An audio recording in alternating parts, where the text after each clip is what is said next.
right, everyone, welcome to this installment of Truth Noir. I'm Norm Davis, and I'm joined by, once again for the third time in a row, Sean Humphreys for an unprecedented third time in a row. Congratulations, buddy. It's three strikes rule. You're three strikes, you're in. Oh, I'm in. So yeah, we had a lot to say about like protesting in general. I think we kind of scratched the surface of it last week, and we were joined by Rick Shapiro for a good solid rant about the subject. And Pretty amazing. Yeah, so looking forward to having him on again. But I wanted to do a little bit different thing this week, and because a lot of times people, they say these things like we were talking about last time about, well, all lives matter, like I'm progressive too, and I feel like that doesn't really accomplish anything positive. In fact, and I think we agree on this, it takes away from the momentum of whatever movement it is. Our girl in the background here is holding up a Black Lives Matter banner, and the sort of antithesis of that, I think, is when people say, well, blue lives matter, or all lives matter, and it just takes away from, because that's not the way you solve problems. No. When you protest something, you pinpoint an issue, and you work out the specifics of it. Because otherwise, you could just say, well, let's just make all things better. Have a rally for making everything better. Oh, I like that idea, though. Yeah, right. You could have this like Dickensian, sort of utopia occur because, Uncle Scrooge just decided that it was nice to share with everyone, and now the world is a better place as a whole. Well, I think though, and I think really, if it's obviously many of the world's problems would be solved with a redistribution of the wealth, and there's something inherently psychotic about the 1% of the 1% hoarding so many of the resources. Now, if I believed that there was some kind of cashless utopia on the other side of the 1%'s 1% rainbow, I would maybe, but I think that they're more interested in slavery. Yeah, it's, you could have, Gene Roddenberry's Star Trek utopia where humanity just gets along so well together that now we're able to go out and be cool with other races of intelligent life. Or you can have Orwell, where we're microscopically scrutinized for all, they're even trying to figure out what we're thinking by what we put on our face. Yeah, exactly. Yeah, you get the thought police, and as I observe it, yeah, the technology is evolving, and that's great, but societally, it seems to me like we're progressing more towards the darker end of that spectrum. Yeah, it's interesting, but I would also think that I would say that the internet has the capabilities of augmenting either, but I also think that we are cavemen trying to drive cars and use iPhones and and try, you know what I mean? So we, there is a cusp of, like, there's interestingly enough, I think there's a 1% that understands how technology works. There's a 1% that understands how money works. They're not necessarily the same people, Right. Right, and one group of 1% maybe shouldn't be commenting about the other expertise that the other 1% has. Oh, that's interesting. But they do, because we are all joined by this big giant, melting pot of the lowest common denominator is really what it ends up being, because like we were talking about last week, and we ascribed it more to white people specifically. Yeah. But I think it also applies to humanity as a whole, and a kind of instinctual mechanism of categorizing things. Yes. Is this safe? Does this taste good? Can I fuck this? You know, whatever it is. Those are the only three categories. That's all there needs to be. Will this make me money? Will this earn me? You know, I mean, there's a few different ones. You know, but I think there's a lot of insidious planning behind, you know, the sort of counter protests that go on. Yes. And you know, when you say a thing like, "Well, all lives matter," and I want to make this the kind of you know, breadth of the show is, if you're not helping, like if you're not really concerned with furthering a good cause, and you'd rather just hear a certain group of people shut up by saying something that you think is witty, don't. Because when you have a group out there, you know, and there's certainly many good causes in the world, but Black Lives Matter focuses on a couple different things. One of them is police brutality, which has become rampant. Well, have you heard about this thing? I think they're calling it the Ferguson effect now, where there are cops in many municipalities that are not enforcing certain crime, they're not stopping certain crimes because they don't want to be criticized in public, which to me on some level there's a positive net effect in that. Sure. But ultimately it turns us into a lawless state, gets us closer to a place like whatever Judge Dredd, where the few cops that are out there that are doing stuff are pretty brutal monsters, you know. Right. Yeah, and it's that kind of this sort of need to, like, you can't be middle of the road about anything. You can't criticize bad police officers and tell people also, well, you know, and also obey the laws too. You have to be either fuck the police, or you have to be, well, that little kid was arguing in class, and so it was okay for that officer to grab her by the hair and throw her halfway across the room. You know what's interesting about that particular case? I was thinking about this, and it's really, I feel like the issue has more to do with corporations entering into everyone's lives. And here, follow this line of logic. Okay. So she was getting yelled at because she wouldn't get off of her phone. Also, she was in the foster care system, so she probably had some shitty parents and she felt disenfranchised. And so I think that her only connection to any kind of community or safety was through her phone. But that phone is somehow we've been convinced that we have to have these machines in our pockets by all the telecom community. You know, so I think it would be, I think all public spaces would benefit from a signal or some kind of system that just shut down all cellular devices while you're inside of it. Public schools, courtrooms, you know, any place where your attention needs to be focused where you're at right then and there. Yeah, I mean, I feel like that fair you know, position. I think that opens up like a big can of worms in its own, you know, because then, well, you know, what if the police are allowed to have signal jammers while they're raiding your house and you can't film them? No, that's, you know, that's a good point. And you know, what if this girl was acting up for another reason that was also not criminal? Yeah. And did not justify any police action at all. It didn't, yeah. And there was no one around, no one able to, you know, to film it.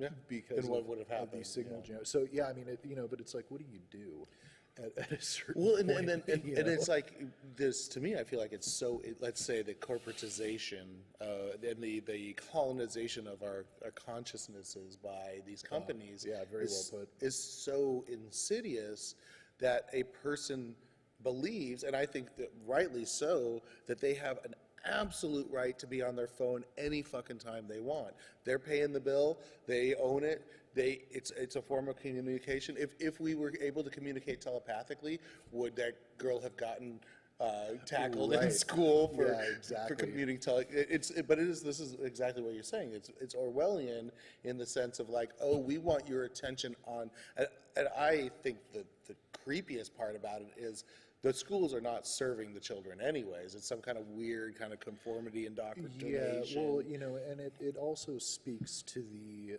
and I don't mean teachers on the whole any disrespect, but I think it's the quality of a decent educator and school administrative staff to be able to learn to be effective at Yes. de-escalating Yes. situations. I mean, I worked at a school with kids that had severe behavioral, like diagnosed behavioral disorders, and we received a what's called PROACT training, which is very evasive, physical responses. Like if someone's hitting you, here's how you block without injuring them. Here's how you detain someone without being violent. Gotcha. And the essence of it is, if it gets to that point, you failed in not Assessing in not effectively employing the rest of your training. Oh, gotcha. Of de-escalation. And I feel like as an officer assigned to a educational facility, they would have had that training. Well, or you would think that they would be required by being in there, but I think that there's like, if we look at just how, I don't want to say how, it's corrupt. The system is corrupted. Yeah, maybe a sheriff that worked in county prison got put on school detail. Yeah, detail, yeah.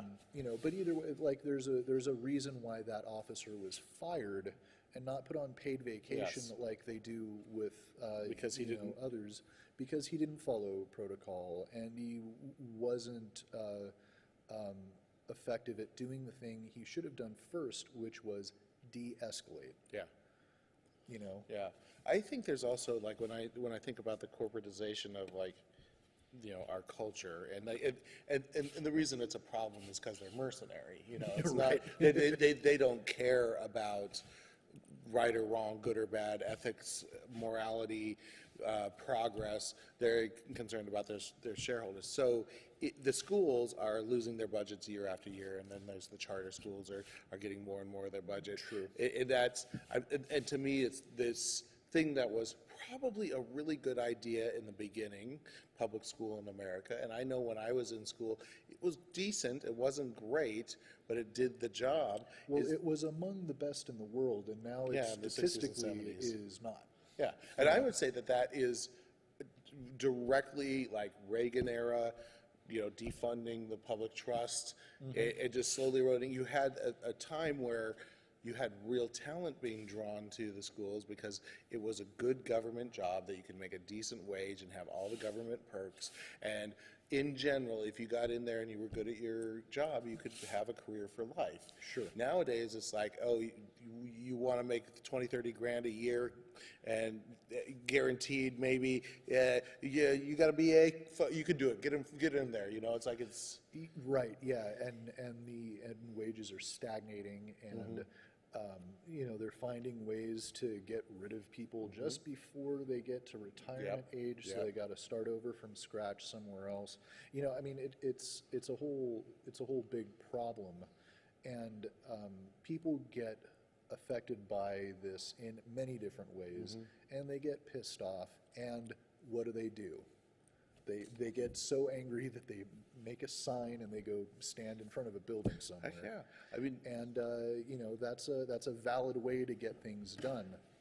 And so I wanted to make a couple examples, because I know like people don't understand, like they might say, well, all lives matter, and think that they're genuinely taking a good stand. But I wanted to make an example, and the example is, if you went to a restaurant with your family, right? You ordered food, and everyone got food but you.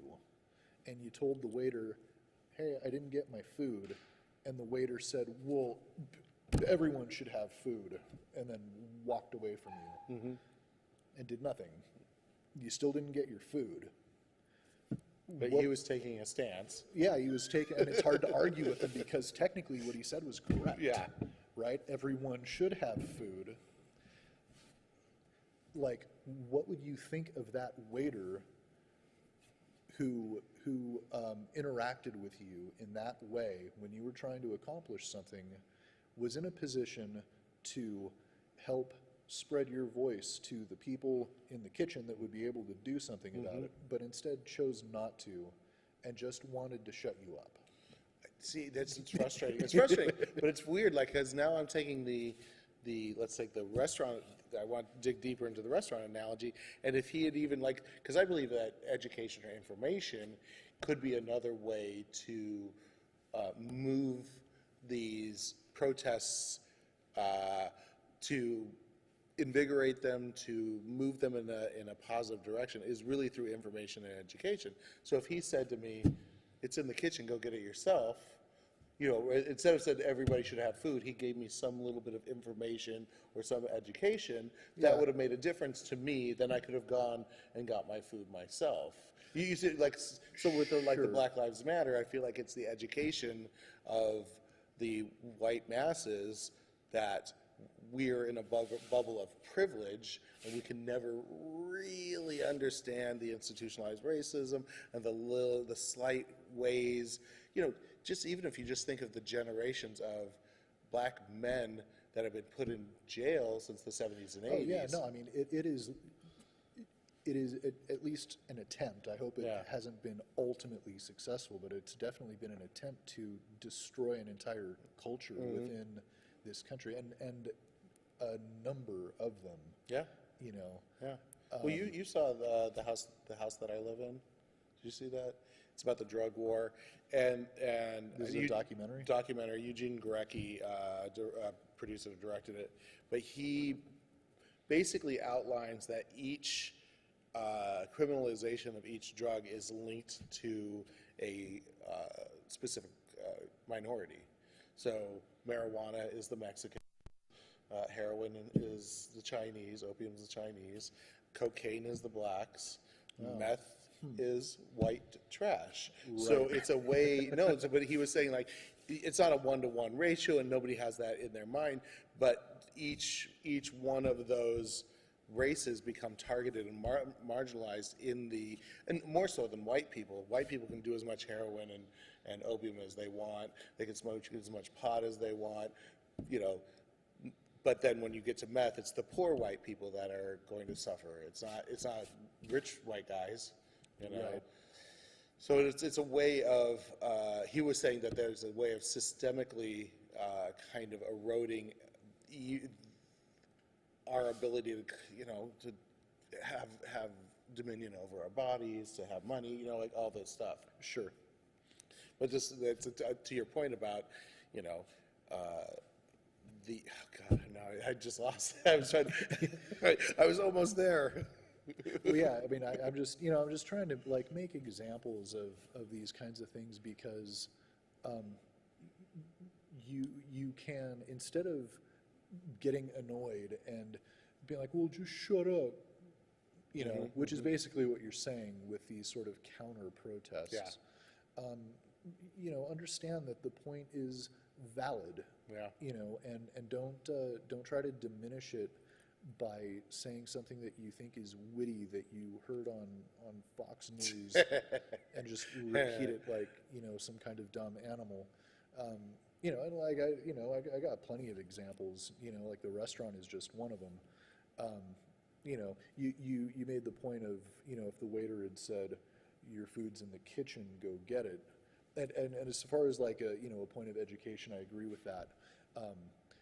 But if it's the waiter's job to bring you your food and to tell the kitchen staff, then they should do that. Just like it's the government's job, you would think, to act on behalf of the people and to take instruction from And I people, think, you know. and I think in practice, when you have Democratic presidents or a Democratic majority, Yeah. there is a tendency that social welfare is really addressed. It gets a little bit of a push. A little bit better, and I think that inherently, nobody, everybody that complains about the post office on Fox or whatever.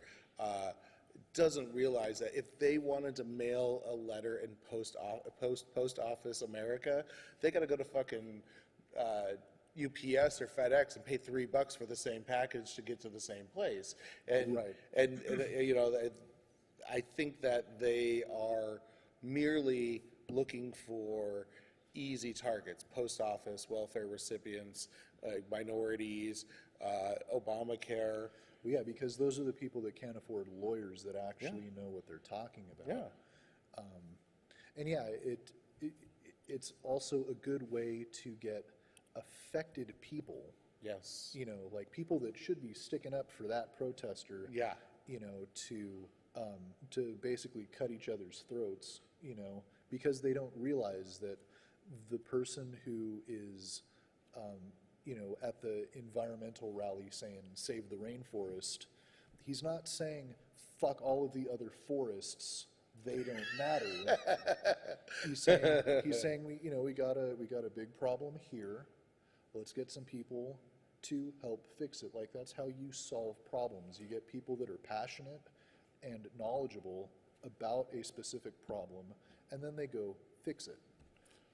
Like it comes back to that thing of you can't, because I feel like this is what Occupy tried to do, like the sort of basic concept of let's address all the issues. Yeah. And while I think they made progress, and I think some good taglines came out of it, like that, and I don't mean that as a joke specifically, but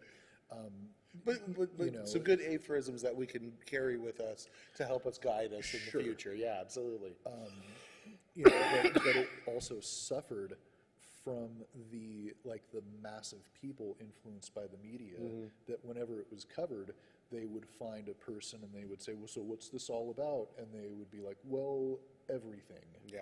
And while that was true, because the thing, police brutality, corporate greed, but again, all that stuff. I mean, it all needs to change. No, but also I actually think the seed of all of it, and this is why I feel like Black Lives Matter, the Wall Street, all of this, the seed of it is that there is a very few greedy people that are controlling the tides of money and capital, and that the police have a vested interest in maintaining the status quo for them.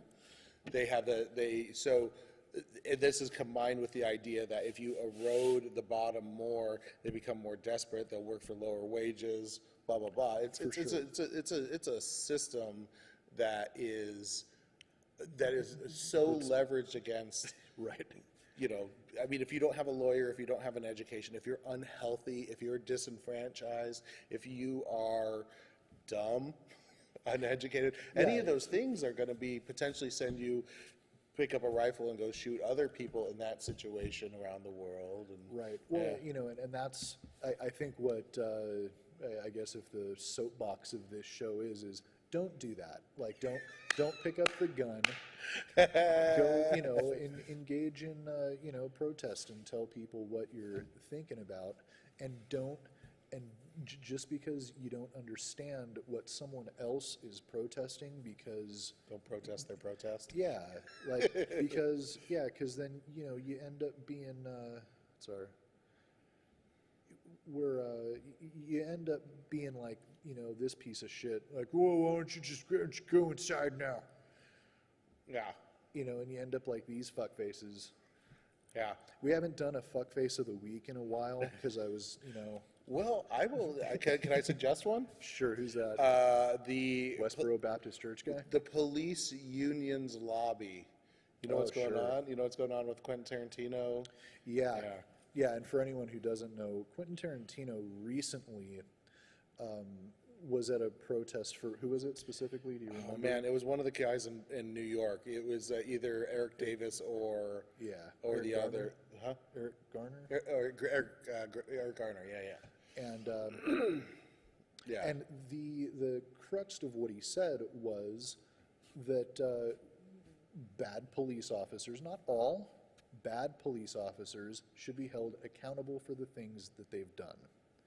He didn't use those exact words, but he didn't say anything disagreeable. Unless you're a police officer who is doing bad shit and you know a bunch of people who have done bad shit and you don't like it when people say that you guys are doing bad shit, Yeah. even though there was video evidence of you doing bad shit. And so so the police lobby has called for a boycott on Quentin Tarantino films, and they're The next demanding. one, the Hateful Eight. Yeah. In theaters this Christmas. Yeah, go fucking see it. Just like I don't like, pushing other people's shit for no reason. I mean, Quentin Tarantino makes fine films for the very most part, but I don't usually. Advocate. Yeah, it's like, here, just support my shit instead. Go to the norm. Yeah, right. Like, go see it just to say fuck you to the police lobby. So they asked him to make a statement. That Yeah, they asked him to take it back. And he redoubled his. He said, "No, there's something wrong here." But the kind of what I was reading in one of the analysis is that this lobby represents about 250,000 individuals, right? Which is, I feel like pretty sizable. Pretty sizable. About 100,000 of them were active police officers, and the rest were just supporters of the police union, maybe retired cops or this and that. And there was another 40,000 who were like politicians or something like that. I can't remember. But, obviously the argument is like, why are they not saying, hey, yes, we have some issues that need to be handled? They're going after the messenger rather than trying to make adjustments. And the fact is that they're a lobby means that somebody is giving them a lot of money to try to change the laws in our government to benefit them. And now if this is a group of, I would say, brutalizers, because in essence, if he says, hey, these people are doing this bad thing, and they say, no, we're not doing, if they said, no, we're not doing that, or we're sorry we did that, maybe it'd be a different story. But they're saying, don't go watch Quentin Tarantino's movie, which to me is almost like as close to blanket denial. But no, but I'm almost saying, like, to me, that feels like an admission. Like, that they wouldn't come out and say, we're brutalizers. They're going to say, no, that guy, don't go watch that guy's movie, So in deflection. They're deflecting. And so, in essence, to me, they are a group of people that are interested in denying people their rights because I feel like in a weird way they've kind of self-identified out in the marketplace now by responding to Tarantino in this way by saying, oh, we don't care how many people's skulls get smashed as long as you shut this fuckface up, Right. And that's, to me, that's the scariest part of this. I mean, that's the tactic of the NRA. You know? We're gonna search your shit, and and if you say no, we're gonna beat you to death, and we're gonna plant evidence on you, and yeah, man, it sucks. Yeah, no, because the message of the NRA is like, oh no, they're crazy. That it's not. They don't say the message of the NRA is like, oh, we want to make sure that these arms don't get into the hands of crazy people. They say, oh, the mental health system is, oh, these people need to be on medication. And so they changed the message from gun safety and gun control and having to have some kind of more some kind of check so that those people have a little bit more difficult time getting AR-15 with a 30-round clip. And if I get in a car accident, everybody, my insurance company, the police, the other person, everything is transparent and we know what's going on. But somebody goes and gets shot up in a black church, we don't know what the fuck is going on. And the news doesn't even report it. Yeah. No, and the news doesn't For the even most report part. it. It's almost like anytime somebody picks up a gun, a signal should go out into the internet that's like, that tracks it. I mean, we have the technology to track cars, to track planes, you know, your baby. You could put you could put an RFID on your baby to know exactly. Your dog can't leave the yard, but somehow we don't have the technological wherewithal to make sure that every gun has some kind of beacon. So every time it's leveled, I don't know. Yeah, right. Register all the guns and then put an app on your phone that goes off whenever guns are approaching you. Yeah, so you can just not be there anymore. Yeah. If you choose to. Yeah. You know, or you're like, oh wait, it's me. I have a gun. Never mind. Well, or like those Amber Alerts that you get in the middle of the night on your phone. Yeah. Somebody picks up a gun in your neighborhood. It just sends out a pulse, and everybody's like on guard to know that there's something going on. Yeah, you know, and it's one of those things. I mean, you know, we're looking at our piece of shit friend here wearing a coward's badge. Assault with a deadly pepper. Yeah, and I I don't mean that about all badges, but just the one that fuckhead is wearing. But and especially with this like Blue Lives Matter counter protest, it's like, well, yes, because all lives matter. Like I would counter protest with the all lives matter at the Blue Lives Matter. I'll go one level deeper with that. Just like I would counter protest at the Westboro Baptist, because they're not really trying to accomplish anything. No. They're just drawing attention to their own interests, and that's what they're so blatant about that. I would say that the difference between, let's say, Blue Lives Matter and Black Lives Matter is you are choosing to be a police officer. You have no choice of your race and your status of your race in America, and that's why it's Blue Lives Matter. Fucking stop being blue, then get the fuck out of it. Stop being a cop. If it's really that bad, go somewhere You're in else. fear of your safety, so you're going to shoot up a bunch of people. Take off the uniform. Yeah. And then, because you're not the one who should be fighting crime. Well, we can get into some Stanley Milgram shit right here, right? Milgram experiment. Yeah. He was the guy that shocked people, or that had. Well, he had the two. He was part of the Stanford prison experiment, and he was part of the shocking thing. The shock experiment I'm familiar with, and we talked about on the show before. The Stanford prison experiment, where it was later on down the line, they set up at Stanford a fake prison, and they assigned, as people came in, they got to be prisoners or they got to be guards. It was set up for a week, and within a day it devolved, where the guards were so abusive to the prisoners that they had to stop the experiment. Right. But then later studies have shown that if you are in a uniform, just the fact of wearing a uniform, you are more likely to commit violence against other people, because it puts you in this anonymous kind of position, but also a position of authority.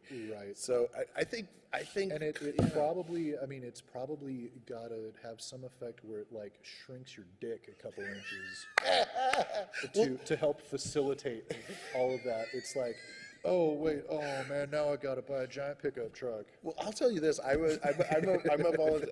I'm sure. I don't know if I'm still a volunteer sheriff in LA County Sheriff's Department. When I lived in Cerritos, they were we're looking for volunteer sheriffs. So I was like, wait a second. I went in and they gave me a uniform. I got to do it. Really? But so I had the utility belt, and I had a baton and a walkie-talkie, and what I realized is the equipment that they have to wear, let's say if you were to put on the bulletproof vest and the thing and the guns and all that, it really hurts your body. It fucks up your lower back. It's like you're having to carry around this 25, 30 pounds of equipment. And I think that in general, they are miserable physically while they're at work, because they have to carry around all that equipment, then add to the stress of what they're doing. It's like, it's a no-win situation for those guys. True. Yeah. And that's a fair point. No, and I mean, also there are pieces of shit with tiny dicks. I mean, don't get me wrong. And it's, it's one of those things, like, we feel like, we have to preface all of these things with the statement, not all of them, because, no, I genuinely don't believe that it's all of them. But, and this is a huge fat but. All my friends have big butts.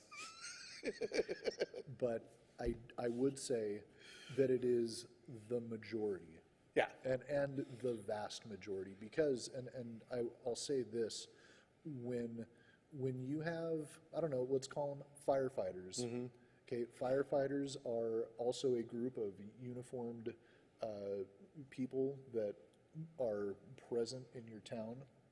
Now, they don't, perform the same function, obviously, as police officers, but there is still, like Milgram experiment stated, there is a little bit of a propping up of, and when police, or when firefighters fuck up, when a firefighter joins the force because they're a pyro and they light shit on fire, you don't see the firefighters saying, no, that's our brother.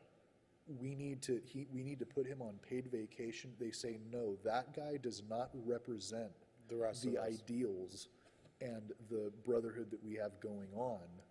We don't want to be associated with this person because we don't want it to affect our positive image in the community. That's what a group of responsible, uniformed individuals does. Yeah, that's a good point. And when you have, police officers and you have a whole justice system that is in the business of protecting these people and sending them on paid vacation when they murder people, and I'll put it this way, yeah, maybe they're not all murdering pieces of shit, but for every one that there is, there are a group of officers that respond to the scene and they all corroborate their stories and they make sure that their evidence lines up to help protect this one asshole. Then there is a judicial system that refuses to press charges. Or they're biased. I mean, if you're in business with these people every day, meaning these cops go in and testify on cases, the judges and the clerks and everybody knows each other. They're family. They probably go to each other's barbecues and hang out with each other's children. It is going to be much harder to look at that guy who's been in your courtroom 100 times and find a way to throw away the key and punish him as hard as possible because that's the guy who played with your kids or came to your bar. You know what I mean? Like, yeah. I'm just saying, like, they're all in together. They're the mafia, but with uniforms. Well, yeah. Well, then there should be policies against fraternization. Like there are in other work sites. If you're involved in an accident at work, regardless of your job, you're probably going to get drug tested. Yep. So if you're one of these, roid rage officers that, and I think it would, safety intensive jobs, safety sensitive jobs being what they are, you cause an industrial accident, you get drug tested. If you discharge your weapon in the line of duty, how about that? How about if you fucking get drug tested? And that would be a good first line that's good. of defense. Yeah, for a first line of responsibility, culpability, that every time a gun is shot at a person, that officer has to get a psych eval, they have to take a drug test. Some kind of debriefing, like would happen anywhere. In any other job, let's stop saying that the rules don't apply to these people, because the truth of the matter is, in a very legal sense, the rules do apply. Well, I was going to say, my point about kind of the cops is that it's systemic, meaning it's really built in part of our system to have a police force. I mean, I think it's as old as civilization. Sure. I think that it's also part of the the responsibility of a municipality to protect its citizen, and this is the first line of defense. Sure. I also think that there is so much, they collect so many fines for the municipalities, so I think that, Right. I think that they're going to be more willing to look the other way when some of this stuff comes out, because it's like, oh, well, do we really want to, kill the cash cow? Right. You know? For sure. Yeah, all of these things are ingrained within the system. Yeah. And that only, yeah, and they're extortionists as well. Yes, absolutely. You know, and so, We're going to go on strike. What are you going to do now? You know, it's, yeah, there'd be less murders, Yeah. probably. There's been 1,002. this year. Yeah, and Cop out. 1002 was a little kid that was shot in the head at near point blank range by a police officer today. So yeah, good job, guys. That's who you want to stick up for. Anyways, On a lighter note. it's just one of those, like, yes, it's systemic, yes, it's ingrained, and just as much as all of that is true, it's also true that this system really, really, really, really needs to change, because I would like to feel comfortable going up to an officer and asking them a question about something and not getting answered with just a condescending fuckface question in return. It's like, if we're not writing you a ticket or roughing you up, we don't want to have anything to do with you. Go away, you know. And that is also because they've had such an antagonistic. It's almost like it's like The Secret, right? If you put up on your vision board, happy citizens, Yeah, you attract what you visualize. what you expect. But their vision board is just full of like minorities holding guns, you know. Well, yeah, and, you know, and it's. It's Yeah, hard it's to- like, you know, you trust police officers. Well, they're trained not to trust you. No. You know, and so so there you go. It's not reciprocal ever. So when I got hit by the car, I went and talked to the police. The guy was so cagey when I went in. I walked in and he was watching me walk all the way up to I don't know, like doing whatever cop math in his head to figure out what was going on with me. And I think I didn't like add up to anything in particular. And I was like, hey, I got a question. And I was super polite. And he was pretty terse and cagey. But then at a certain point, because I was being a little bit jokey and, you know, self-deprecating, he finally kind of loosened up and acted like a human being for a moment or two. And he's like, yeah, I feel like he said like, yeah, in LA everything's gotta go nuclear. You gotta call the police, you gotta go to the hospital, otherwise you're not gonna get anything done. And when he said that to me, I was like, oh, he's being a human now. He's not just like, this is the rules, this is the by the book. But he said it, and the other woman, the traffic woman said, so in essence, this is a business disagreement between me and the guy that hit me to get my computer fixed. Right. You know, so I was like, So they acted like humans for a little bit and still did nothing for nothing. you. Exactly. So, all right, so look, guys, we're not, you know, we're just calling it like we see it. And I don't see a lot of officers sticking up for justice when they are defending pieces of shit like that are going to keep, you know, pepper spraying people that are sitting on the ground. When you see people protesting, I don't know, maybe try to learn something about what they're protesting about and why it might be valid, instead of you know, just trying to come up with some witty counter protest. And maybe just maybe together we can start helping fix some of these problems. Any closing thoughts, man? I think that there is a consciousness shift going on. I certainly hope so. Yeah, I think that we're at a place where, even though there are a lot of bad actors on both sides, there's the shitty student that won't listen to the teacher, there's the shitty teachers, there's the shitty cops. I get the feeling that that's the minority. I actually think that because the mass of humanity is actually kind and decent, we're being bullied by these marginal forces. True. Yeah, I agree with that. And it's tough. It's kind of hard to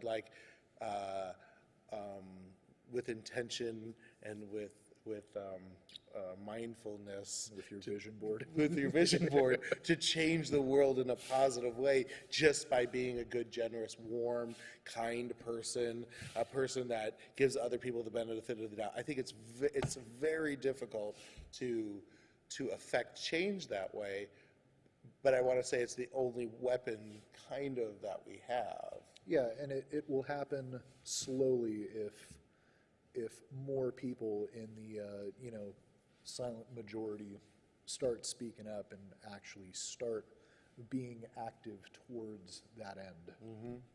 Yeah, I agree. And I think Mahatma Gandhi obviously was onto something. He literally got the British to get out of India by sitting around not eating food. So I think America, that's what we need to do.